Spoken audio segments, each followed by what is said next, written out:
선한 목자 되신 하나님, 만군의 여호와 하나님, 하늘의 참군 천사의 큰 왕이시고 우주의 통치자이시고 역사를 주관하시는 하나님께서 이렇게도 말씀을 사모하고 예배를 사모하고 주님을 사모해서 나오신 여러분들 지켜주시기를 바랍니다. 한국교회를 지켜주시기 바랍니다. 이 주님께서 여러분들을 품어주시고 보호해 주시기를 원합니다. 저는 오늘 한국전쟁 70주년 질투하시는 하나님에 대해서 스가랴 세 번째 말씀을 전하도록 하겠습니다. 제가 한국전쟁 70년 발발 이 즈음에 제가 가진 소감이 하나 있습니다. 그것은 뭐냐 하면 2007년도에 우리가 평양 부흥 100주년이었는데 그때 우리 참 사모하는 기도를 많이 올려드렸습니다. 평양 부흥의 그때의 은혜가 재현되게 해달라고. 그 다음 2015년도에는 우리 해방 70주년이 되었기 때문에 그때는 우리가 이스라엘 백성들이 바벨론 포로에서 70년 만에 돌아오듯이 남북 분단의 문제가 해결되게 해달라고 했는데 우리가 생각하는 것 같은 그런 지금 상황이 안 되었습니다. 그런데 오늘은 6.25 전쟁 70주년이 되었습니다. 저는 주님 앞에 기도하기로서는 오늘부터 이제 휴전이 1953년 3년이 뒤에 휴전이 되었는데 앞으로 3년 동안 2023년 될 때까지 오늘 주께서 환상 중에 말씀하시는 스가랴의 환상 첫 번째 환상을 우리가 잘 접목하고 이것을 기도 제목으로 삼고 집중하면 하나님이 오늘 이 가운데 역사하신 그 은혜가 재현될 것을 확신합니다. 여러분, 한 사람의 기도가 세상을 바꾸는 것입니다. 한 교회의 사명이 이 땅을 새롭게 하는 것입니다. 오늘 여러분들이 7절부터 17절까지 오늘 본문인데요, 제가 가능하면 모든 절수를 다 해석을 하려고 합니다. 그러니까 어느 말씀이 여러분들을 탁 붙잡을지 모르니까 집중하도록 하십시다. 자, 오늘 12절이 오늘 요절 같은 비슷한 말씀인데 오늘 70주년과 함께 12절을 좀 다시 한번 보겠습니다. 12절 여호와의 천사가 대답하여 이르되 만군의 여호와여 여호와께서 언제까지 예루살렘과 유다 성읍들을 불쌍히 여기지 아니하시려니까. 이를 노하신 지 얼마가 됐다고요? 70년이 되었다. 마치 우리가 6.25 전쟁 발발 70년, 지난 70년을 우리가 생각하는 것 무리가 없다고 생각해요. 70년을 한번 연결해 보시고 그 다음에 처음에 먼저 누가 말씀하십니까? 누가 이렇게, 이거 기도거든요. 여호와의 천사가 대답하되 만군의 하나님께 중보기도 하는 것이에요, 이것이. 그런데 이 여호와의 천사가 누구냐 하면 제가 신학적으로 모든 것들을 총정리해 말씀을 드리는 거니까 여호와의 천사가 되어 있는데 저기는 그냥 천사, 원업 천사가 아니고 TH, the 정관사가 붙어가지고 그 여호와의 천사, the angel of the Lord 이렇게 나옵니다. 그래서 구약에 보면 그 여호와의 천사, 정관사가 붙었을 때는 그 여호와의 천사는 구약에 나타난 예수 그리스도이십니다. 제가 처음부터 바로 딱 집중해서 말씀드려요. 자, 이 여호와의 천사가 누구라고요? 예수 그리스도시다. 참고로 여러분들 12절에 여호와의 천사가 있고 13절에 보면 뭐가 나오냐면 여호와께서 내게 말하는 천사가 있어요. 말하는 천사. 또 14절에도 보면 내게 말하는 천사가 있어요. 그러니까 여호와의 천사와 내게 말하는 천사는 구별이 되는 것이에요. 이 말하는 천사는 소위 해석 천사다 이렇게 말할 수 있고, 물어볼 때 이렇게 대답해주는 해석 천사라고 말할 수 있고, 여호와의 천사는 누구냐 하면 바로 구약에 나타난 예수 그리스도, 구약에 현현한 예수 그리스도라고 말할 수 있어요. 그것은 출애굽기 3장에 보면 모세가 떨기나무 가운데 있을 때에 하나님의 천사가 여호와의 사자가 현현했어요. 현현해가지고 그래 그 모세에게 말씀하실 때 그 모세는 40여 년 동안 외로움과 소외당하 있는 소망의 포로가 아니라 외로움과 소외의 포로 있었던 그 모세에게 예수 그리스도가 현현하셔가지고 떨기나무 가운데 말씀하셨어요. 마찬가지로 오늘 70년 동안 이 남북전쟁 문제에 관해서, 우리 남북 간의 이 6.25 전쟁에 관해서 아직까지 우리가 답답한 이 상황 가운데 주님이 나타나셔서 말씀해 주시기를 바랍니다. 이게 말씀해 주시길 바랍니다. 이게 지금 어떻게 돼요? 그 여호와의 천사, 그 여호와의 천사 예수 그리스도를 말씀하시는 거예요. 이것은 구약에서는 오늘 이 스가랴에게 그 여호와의 천사 예수님이 말씀하시고, 신약에서는 예수님 직접 이 땅에 오셔가 성육신하신 예수 그리스도께서 요한복음 17장에 보면 뭐가 나옵니까? 우리에게 중보기도 하시잖아요. 요한복음 17장은 예수님의 대제사장적인 기도이신데, 우리로 하여금 저희들을 진리로 거룩하게 하여 주십시오. 저희들로 하여금 하나가 되게 하여 주십시오. 저희들로 하여금 하나님의 영광을 위해 살아가게 하여 주십시오. 예수님의 중보기도예요. 마찬가지로 지난 70년 동안 주님이 우리를 대신하여 중보기도 해주신 줄로 믿으셔야 되시는 거죠. 정말 중요합니다. 70년 동안 고통당하고 포로 생활한 유대민족을 향한 주님의 간절한 중보기도가 있듯이, 오늘 우리 민족의 이 상황 가운데 우리를 위하여 중보기도 하신 주님의 심정을 깨달아야 되는, 무슨 말이냐면, 여러분 질문 하나 하겠어요? 한국 분단 70년 동안, 이 6.25 전쟁 이후에 분단 70년 동안 가장 가슴 아파하신 분이 누구시겠어요? 누가 가장 가슴 아파하시겠어요? 우리 선조들도 가슴 아픈 일들 많았고 고통당한 일이 많았어요. 그런데 제가 볼 때 지난 70년 동안 사실은 영적으로 보면 가장 가슴 아파하신 분이 예수 그리스도이세요. 주님이 가장 가슴 아파하세요. 그리고 주님이 이 70년, 이 고통난 70년이 됐다고 말씀하시고, 주님은 이 가운데서도 우리에게 돌아오면 회복된다고 말씀하십니다. 이걸 위하여 어떻게 하면 70년의 이 과정들 가운데 돌아오면 회복되는지, 주님의 가슴앓이가 무엇인지 우리가 오늘 환상을 통하여 차근차근 보도록 하겠습니다. 7절에 보니까 이렇게 나와 있습니다. 스밧월 24일에 선지자 스가랴에게 여호와의 말씀이 임하였는데, 어떻게 임하였냐면 8절에 내가 밤에 보니, 환상 중에 밤에 보니 한 사람이 붉은 말을 타고 골짜기 속 화석류 나무 사이에 섰다. 그리고 그 뒤에는 붉은 말과 자줏빛 말과 백마가 있었다. 정확히 말하면 백마들이 있었다. 복수가 되어 있습니다. 되어 있는데, 여기에 밤에 보는 이것이 환상 중에 보았어요. 구약에는 환상이 86번 정도 많이 나옵니다. 신약에는 환상이 15번 정도 나옵니다. 베드로가 고넬료에 대한 환상을 보았잖아요. 그리고 바울의 환상이 있는 것처럼. 그런데 이 구약에는 직접 환상을 보여주시지만 신약에는 계시의 말씀이 있기 때문에, 오늘 이 시대는 하나님의 말씀을 통하여 계시의 말씀을 우리가 영감과 성령의 영감과 조명을 통하여 이 말씀을 깨달을 때 우리가 구약에서 환상 본 것 같은 그런 실제적인 어떤 실제적인 것이 우리에게 주어지기 시작하는 것이에요. 자, 환상이란 것은 보통 밤에 꿈꾸는 것과 좀 다릅니다. 환상은 어떤 의식 있는 가운데 깨닫는 것이고, 꿈은 그냥 무의식 가운데 꾸는 것이에요. 그리고 이 환상은 우리의 지각을 뛰어넘는 현실에 대한 통찰력이라고 말할 수 있어요. 우리의 감각도 뛰어넘고 우리의 예측도 뛰어넘고 우리의 지각을 초월하여 하나님이 보여주시는 특별한 것이에요. 그런데 이제 제가 질문 하나 하고 싶은 것이, 누가 환상을 보는 것입니까? 여러분, 가만히 있는데 환상이 보이겠어요?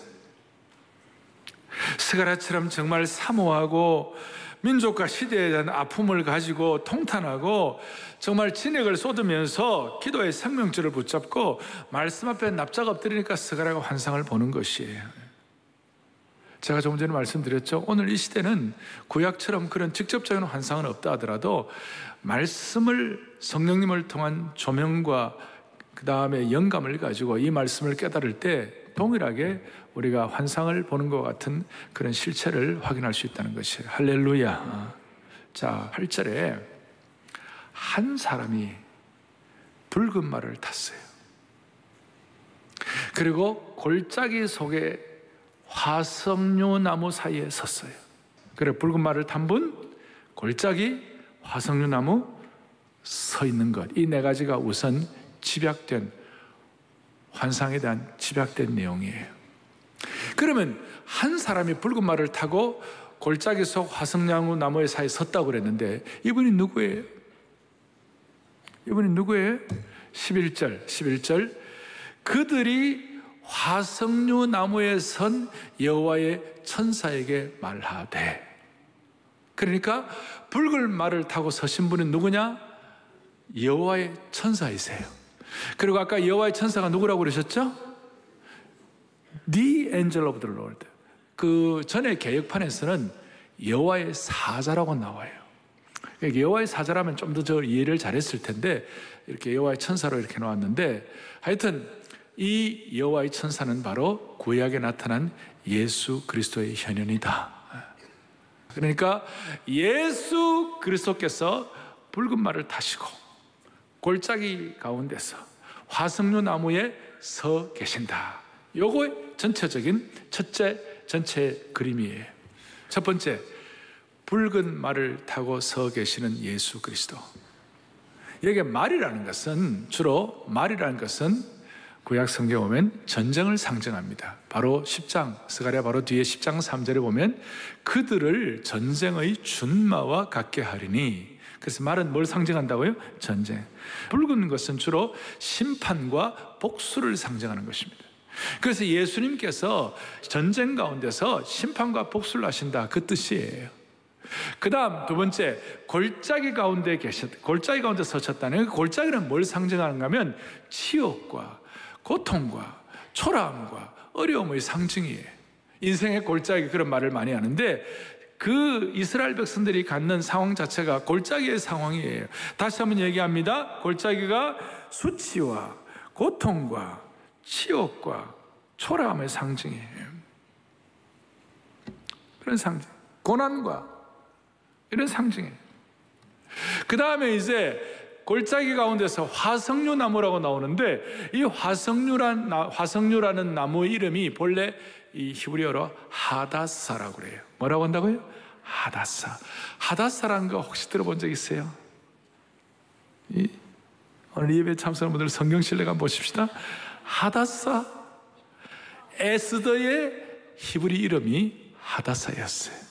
그러니까 유대 사람들은 이 하다사라는 이 화석류 나무를 굉장히 좋아했어요. 아주 향기가 있었고 그 다음에 풍성했어요.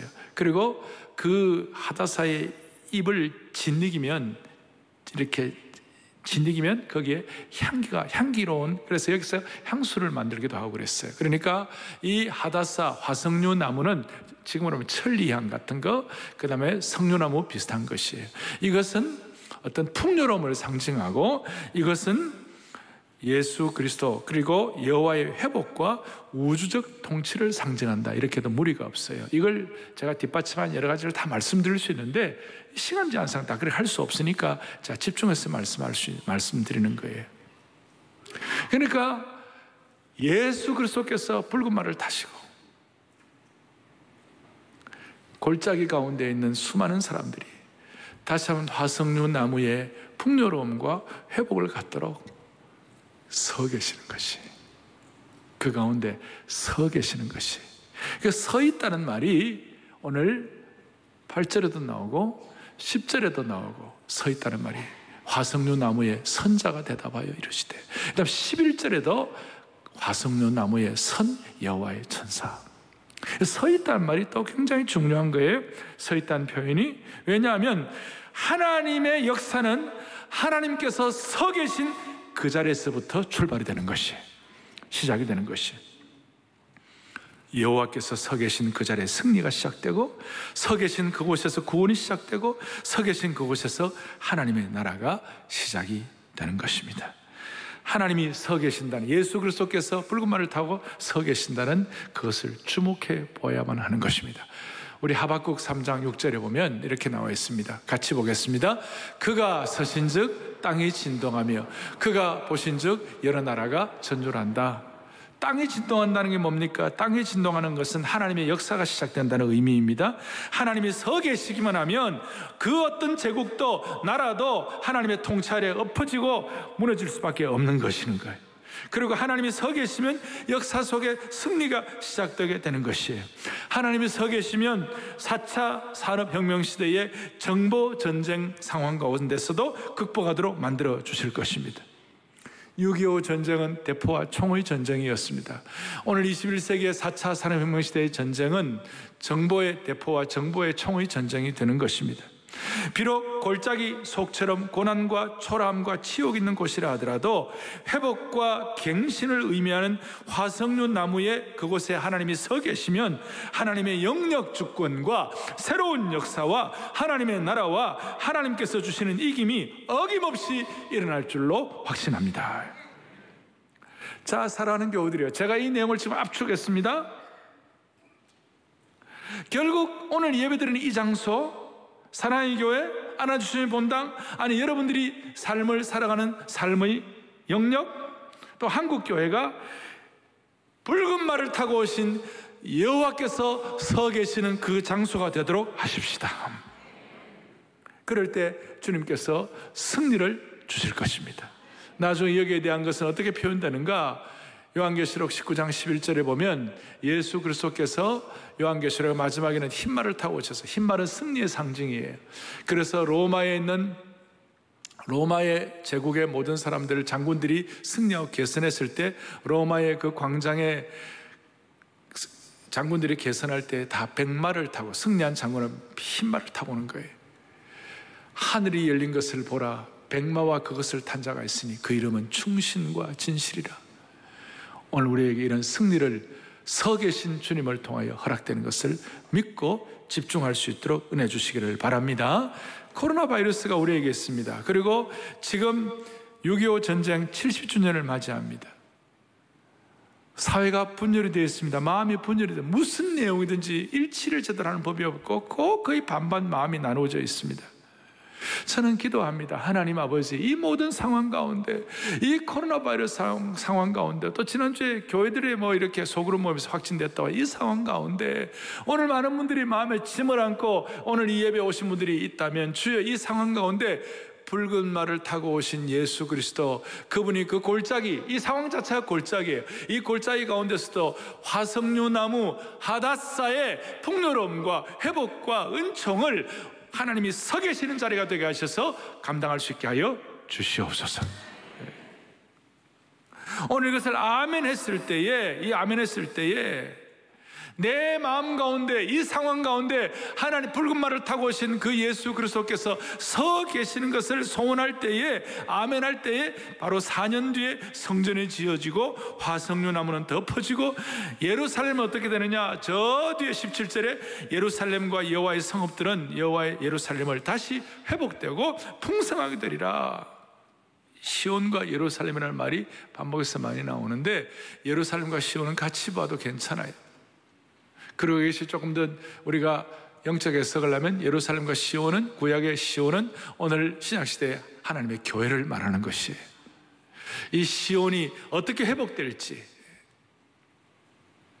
하나님께서 붉은 말을 타고 오신 예수 그리스도께서 골짜기 가운데 서 계시면서 화석류 나무 가운데 서 계시는 것을 우리가 소원하고, 주님이여 그 붉은 말을 타고 오신 그 화석류 나무 가운데 계신 예수님이여 지금 오시옵소서, 우리 가운데 서 계시옵소서라고 주님의 오심을 초청하는 곳마다 하나님의 성전이 재건되기 시작하게 하시고, 예루살렘 성읍과 시온이라는 그곳이 회복되기 시작하는 것을 믿습니다.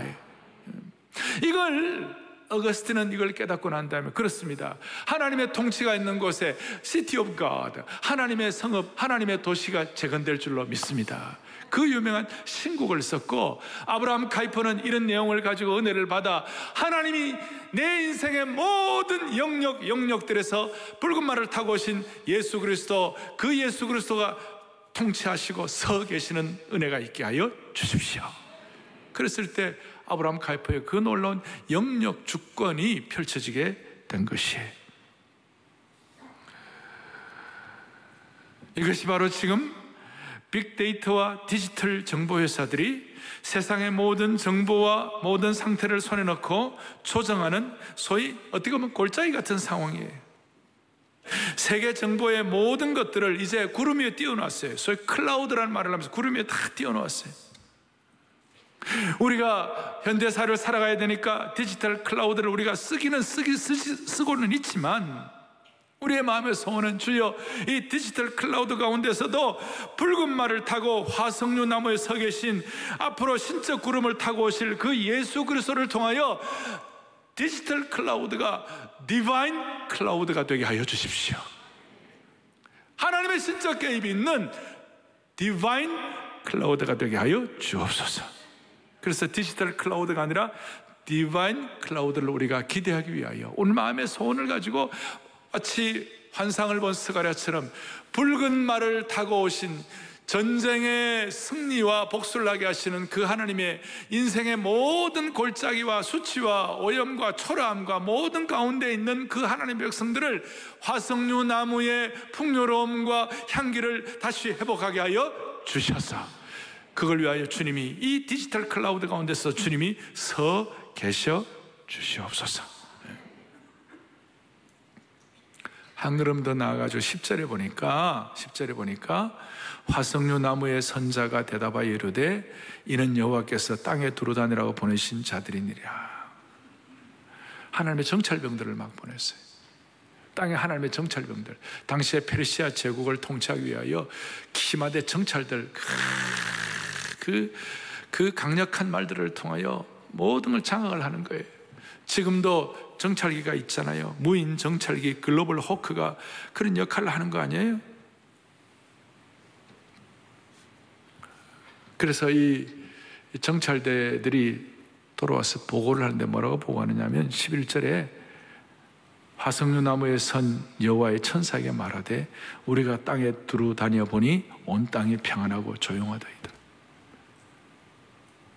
정찰대가 예수 그리스도께, 중보기단 예수 그리스도께 이렇게 얘기한 거예요. 온 땅이 평안하고 조용하다. 이건 이런 뜻이에요. 바벨론이나 페르시아, 소위 이방 나라가 너무 잘 나가고 있다 이 뜻이에요. 그러니까 12절에 아까 우리가 말한 예수님의 하나님을 향한 중보기도가 나오는데 어떻게 하나님의 백성들은 고난과 어려움이 있고 70년이 됐는데 저렇게 이방 나라는 저렇게 잘 되고 있는 게 이게 너무 안타까운 일입니다. 이제 그렇게 하면서 이제 마지막 부분이 이제 정리가 되기 시작하는 것이에요. 그럴 때 뭐라고 말씀하시는가? 16절과 17절, 16절 이렇게 나와요. 자, 하나님의 정찰대가 이방 사람들은 다 잘 된다 그랬을 때 그건 잘 되고 하나님의 백성들은 고난 가운데 있다. 마치 북한의 지금 지하교회 성도들이 똑같은 심정 아니겠어요? 하나님의 사람들은 이렇게 고생을 하는데 잘 나가는 사람들은 너무 평안하고 조용하다. 그랬을 때 하나님께서 아니야, 이제 다시 회복시켜주면 16절 보세요. 16절과 17절은 회복에 대한 내용인데 그러므로 여호와가 이처럼 말하노라 내가 불쌍히 여김으로 예루살렘에 돌아왔은즉 내 집이 그 가운데 건축되리니 예루살렘 위에 먹줄이 쳐지리라. 만군의 여호와의 말이니라. 16절과 17절에서 네 가지 회복이 나와요. 첫 번째는 무슨 회복이 나오느냐? 하나님이 내가 예루살렘에 돌아왔다. 그러니까 주님이 영광의 귀환을 하시는 거예요. 하나님이 귀환하시고 돌아올 때 성전이 완공될 것을 말씀하시는 것이에요. 하나님의 쉐키나의 영광이 회복되는 것입니다. 할렐루야. 그 다음에 16절 두 번째로는 내 집이 그 가운데 건축되리니 실제로 거룩한 건축이 회복이 되는 것입니다. 오늘 이 예언이 있고 난 다음에 4년 뒤에 성전이 완공이 되었습니다. 세 번째로는 16절에 예루살렘 위에 먹줄이 쳐지리라. 먹줄이 쳐지리라. 단순히 예루살렘 성전만 회복되는 것이 아니라 예루살렘 성읍 자체가 풍성히 회복될 것이다. 왜냐하면 뭔가 성읍이 이렇게 다시 재건되고 회복되려면 먹줄을 친다는 말은 측량하고 조사해가지고 다시 회복시킨다 그 뜻이에요. 제대로 건축한다 그 뜻이에요. 그리고 17절에 보니까 어떻게 회복되는가? 풍성한 위로로 나의 성읍들이 넘치도록 다시 풍부할 것이라. 하나님의 성읍들이 넘치도록 풍부하게 될 것이라. 여러분 여기서 어떤 걸 우리가 알 수 있냐면 하나님의 성읍이 회복된다 했을 때 제일 먼저는 예루살렘 성전이 먼저 재건되어야 되는 것이에요. 그리고 예루살렘 성전이 재건되는 것과 함께 예루살렘 성읍 자체가 또 회복되어야 하는 것이에요. 그리고 예루살렘 성읍이 회복되어야 유대민족 전체가 회복되기 시작하는 것이에요. 그러니까 예루살렘 성전의 회복이 없이는, 예루살렘 자체 회복이 없이는 유다민족의 회복이 되지 않는 것이에요. 이건 뭘 말하는가? 예루살렘 성전이나 시온이나 오늘날로 말하는 교회라고 말하는데, 오늘 이렇게 말할 수 있어요. 여러분, 교회가 회복되어야 서울이 회복되는 것입니다. 하나님의 교회가 회복되어야 서울이 회복되는 것입니다. 한국 교회가 회복되어야 이 민족이 회복되는 것입니다. 누가 뭐라든 지난 100년의 역사를 살펴보십시오. 한국 교회가 제대로 역할하고 제대로 감당했을 때 이 민족이 세계 역사 앞에서 놀라운 역할을 감당할 수가 있었던 것입니다. 주여, 예루살렘 성전을 회복하시고 예루살렘 성 전체를 회복하시고 유대민족을 회복시키시는 이 과정을 지키시는 하나님이시여, 먼저 하나님의 한국교회, 교회, 사랑의 교회와 하나님의 백성들, 또 보이지 않는 무형교회인 여러분들을 주님 회복시켜 주시기를 원하는 것이에요. 우리가 회복되어야 서울이 회복되는 것이에요. 서울이 회복되어야 한국이 회복되는 것이에요. 이런 차원에서 주여, 한국교회 회복되게 하여 주시옵시고, 코로나 바이러스 사태 가운데서도 붉은 말을 타고 골짜기에서 화석류 나무 사이에 서 계신 하나님, 우리가 믿사오니 주여 우리를 불쌍히 여겨 주시옵소서. 오늘 이 환상을 가지고 올바른 기도의 제목을 주님 앞에 올려드리기만 한다면 오늘 이 자리가 예루살렘과 시온이 회복되는 것처럼 하나님은 그렇게 우리를 만들어주셔서 서울을 회복시키시고 한국을 회복시켜 주시기를 소망하는 것이에요. 할렐루야. 자, 이거는 중요한 거예요. 이제 제가 여러분들 웬만한 오늘 그 첫 번째 환상의 웬만한 내용들을 다 말씀을 드렸어요. 그런데 이제 조금 더 제가 마무리를 하겠어요. 이걸 다 알아요. 이제 이렇게 기도하는 거예요. 그런데 이걸 제대로 하려면 우리가 영적인 능력이 있어야 되는 것이에요. 말로만 하면 안 되고 영적인 능력이 있어야 되고 영적인 어떤 에너지가 있어야 돼요. 하나님 주시는 힘이 있어야 되는 것이. 그걸 어떻게 우리가 우리 것으로 삼을 수가 있겠는가? 그것이 오늘 14절이에요. 14절을 잘 보시겠어요? 14절을 또박또박 같이 봅니다. 내게 말하는 천사가 내게 이르되 너는 외쳐 이르기를 크게요, 만군의 여호와의 말씀에 내가 예루살렘을 위하여 시온을 위하여 크게 질투하며, 이렇게 나와 있어요. 여기에 하나님에 대한 표현을 어떻게 하느냐?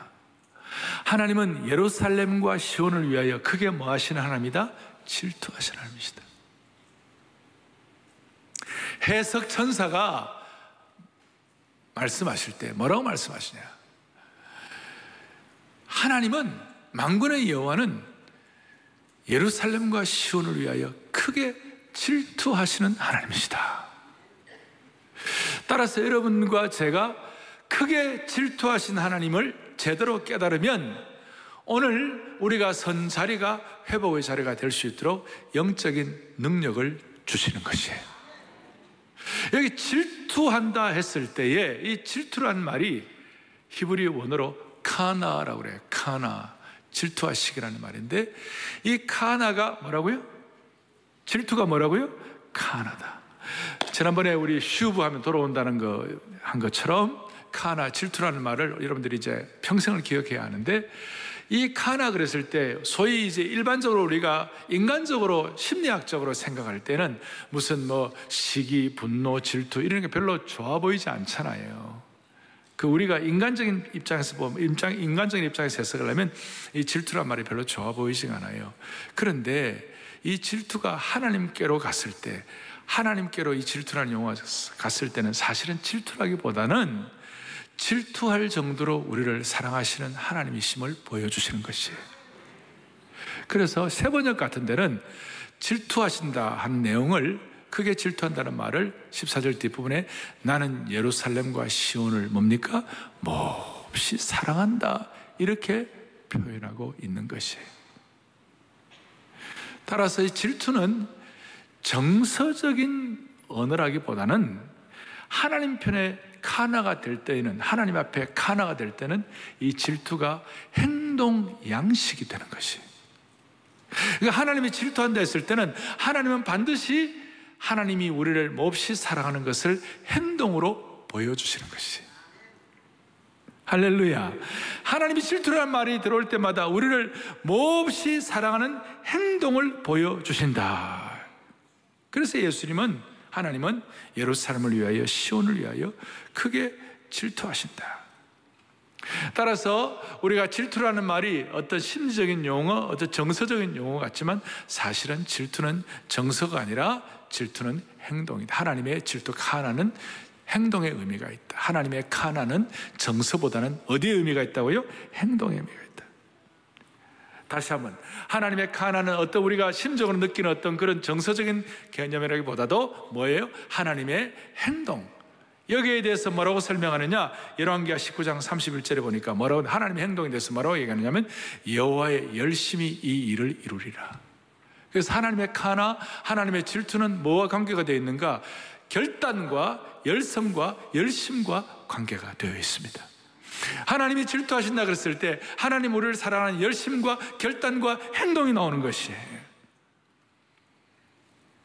그래서 이 질투, 하나님의 질투가 있을 때마다 하나님의 결단과 행동과 하나님의 열심을 우리가 깨달을 수가 있는 것이에요. 오늘 이 하나님의 거룩한 질투와 행동이 하나님의 일을 이루는 줄을 믿습니다. 그럼 하나님이 왜 우리를 질투하실까?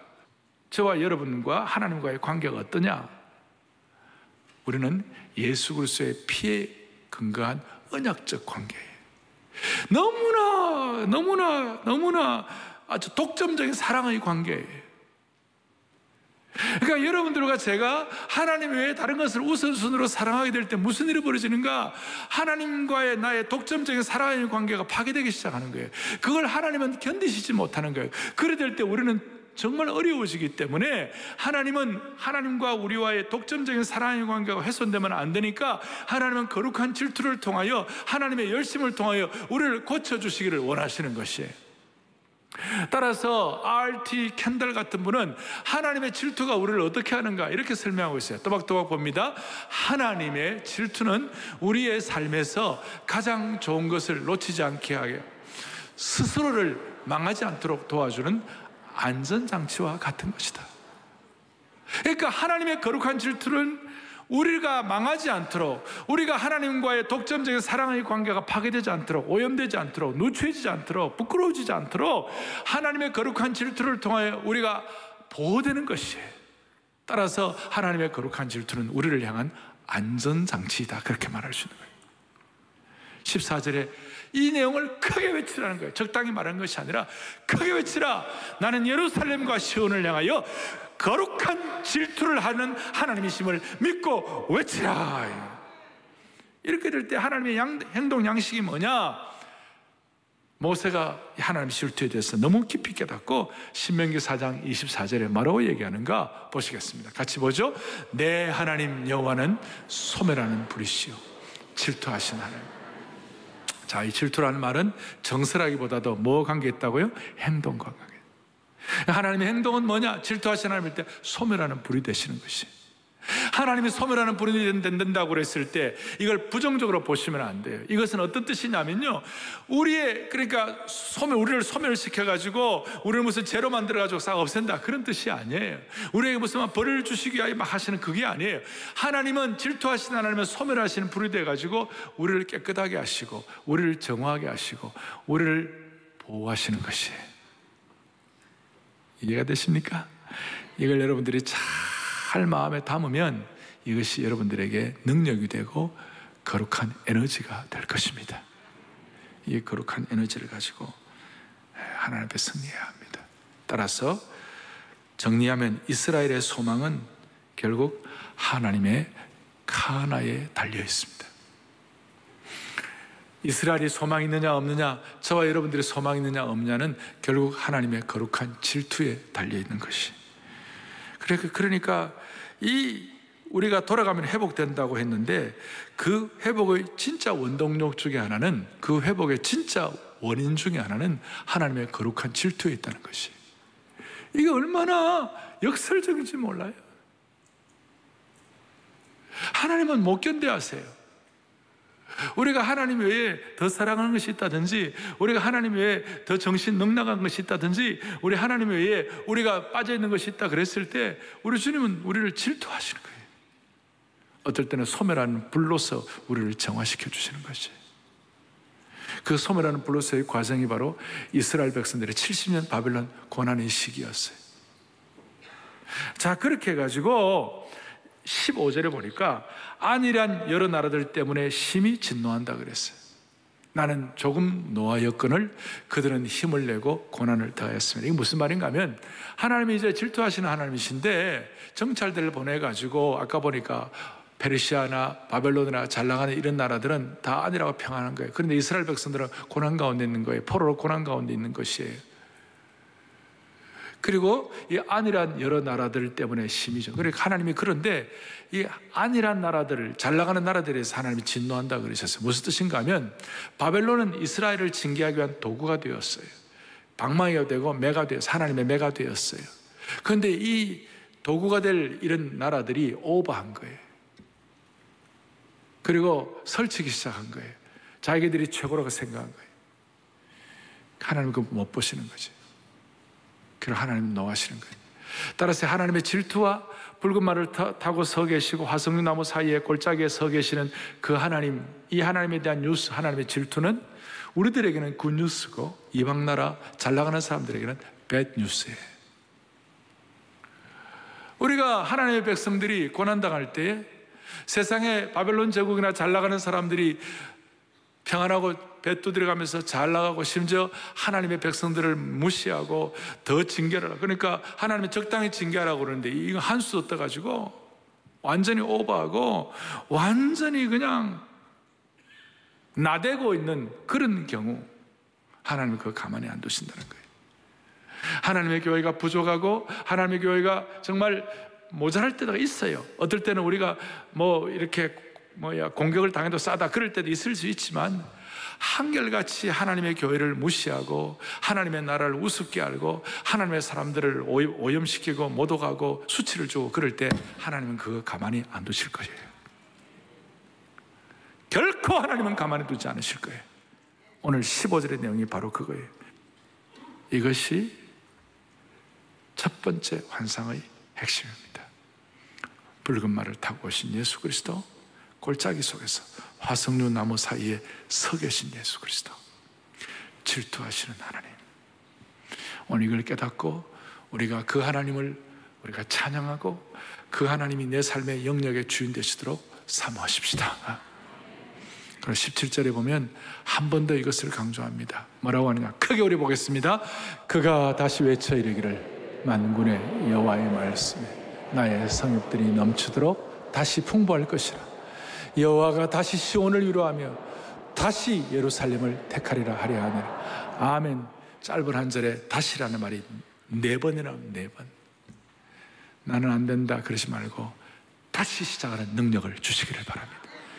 붉은 말을 타시고 골짜기 가운데 화석류 나무 사이에 서 계신 그 주님을 다시 찬양하십시다. 그분을 초청하십시다.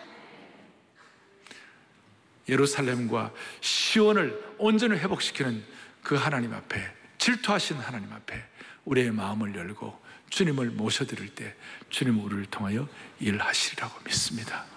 여기서 시티 오브 갓, 어거스틴의 신국이 되었다고 말씀을 드렸고, 여기서 아브라함 카이퍼는 1880년에 지금 화란에서 가장 영향력 있는 대학, 프리 유니버시티, 자유대학이라고 하는데 그 개교 기념 메시지가 있었어요. 그것이 뭐냐? 모든 상황에서 그리스도가 왕이 되게 하라. 모든 영역에서 그리스도가 왕이 되게 하라. Let Christ be King. 여러분 모든 영역에서, 여러분들의 삶의 모든 영역에서 붉은 말을 타고 오시고 골짜기 가운데 화석류 나무에 서 계신 그분이 저와 여러분의 왕이 되도록 하십시다. 질투하시는 하나님, 질투하실 정도로 우리를 사랑하시는 여호와의 불로 소멸하시는 그 하나님의 은혜를 사모하여 그 하나님이 우리의 삶의 왕이 되도록 하십시다. 주님이 우리의 삶의 영역에서 왕이 되시면 무슨 일이 일어납니까? 우리의 삶의 생활의 모든 삶의 영역에서 주님이 왕 되시는 그 순간 최고의 수준을 경험하는 것이, 인생의 최고의 거룩한 절정을 경험하는 것이, 주님이 Let Christ be King이 되는 순간, 주님이 모든 영역에서 왕이 되는 그 순간 여러분들의 삶의 최고의 품격과 수준과 목표를 이룰 수가 있는 것입니다. 부부 사이에 아내가 왕이고 남편이 왕이 아니에요. 중간에 예수 그리스도가 왕이 되게 하시면 그 부부 사이에 최고의 절정을 경험하게 되는 것입니다. 할렐루야. 가정뿐이겠습니까? 교회도 마찬가지고 이 시대도 마찬가지. 70주년을 맞이하는 이 시간, 우리가 앞으로 3년 동안 Let Christ be King 될 수 있도록, 그렇게 해서 우리의 삶의 모든 영역에서 붉은 말을 타고 오신 예수 그리스도가 저와 여러분의 삶의 영역에 최고의 절정을 이룰 수 있도록 우리가 이 주님을 모시고 초청하고 함께 가도록 하십시다. 할렐루야. 가슴을 손 얹겠습니다. 살아계신 하나님 아버지, 붉은 말을 타시고 골짜기에서 화석류 나무에 서신 그 하나님을 우리가 볼 수 있도록 은혜 주신 것 감사합니다. 어떤 삶의 아픔의 골짜기도 극복할 수 있도록 도와주시옵시고, 새 예루살렘, 새 시온의 성읍의 풍성함을, 하나님의 성음을 경험하게 하여 주옵소서. 다시 한번 우리 삶의 모든 영역마다 그리스도가 왕이 되게 하여 주셔서 우리의 가정과 교회가 최고의 수준과 품격과 승리를 맛보게 하옵소서. 오늘 이 시간이 우리의 삶의 새로운 변곡점 되도록 도와주시기를 원하옵고 우리 주 예수 그리스도를 받들어 간절히 기도 올리옵나이다. 아멘.